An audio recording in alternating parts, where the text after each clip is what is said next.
যারা সবজি খেতে পছন্দ করে না তাদের কাছেও অনেক বেশি পছন্দ হবে এই মিক্স সবজির রেসিপিটা।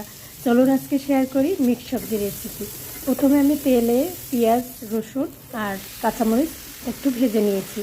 এর মধ্যে কেটে রাখা মিক্স সবজিগুলো দিয়ে দিয়েছি। আর এই তো এখন দিয়ে দিলাম সামান্য করে হলুদের গুঁড়া, ধনিয়া জিরার গুঁড়া আর হলো স্বাদমতো লবণ। এবারে ভালো করে নাড়াচাড়া করে ঢাকনা দিয়ে অল্প একটু পানি দিয়ে অল্প আঁচে রান্না করে নেব কিছু সময়ের জন্য। চাইলে কিন্তু এই সবজির মধ্যে চিংড়ি মাছও দেওয়া যেতে পারে। আর একটু এখন দিয়ে দিলাম তেজপাতা। তেজপাতা দিলে এর স্বাদটা আরও বেশি বেড়ে যাবে। এই মিক্স সবজিটা দেখতে যেমন সুন্দর, খেতেও কিন্তু অসাধারণ লাগে। ঘরে যদি বিভিন্ন ধরনের সবজি থাকে তাহলে চাইলেই কিন্তু এইভাবে মিক্স সবজি রান্না করে নিতে পারি, আর একদম সামান্য কিছু উপকরণ দিয়ে। তো এই যে রান্নাটা হয়ে গেল, এবার হলো খাবার পালা।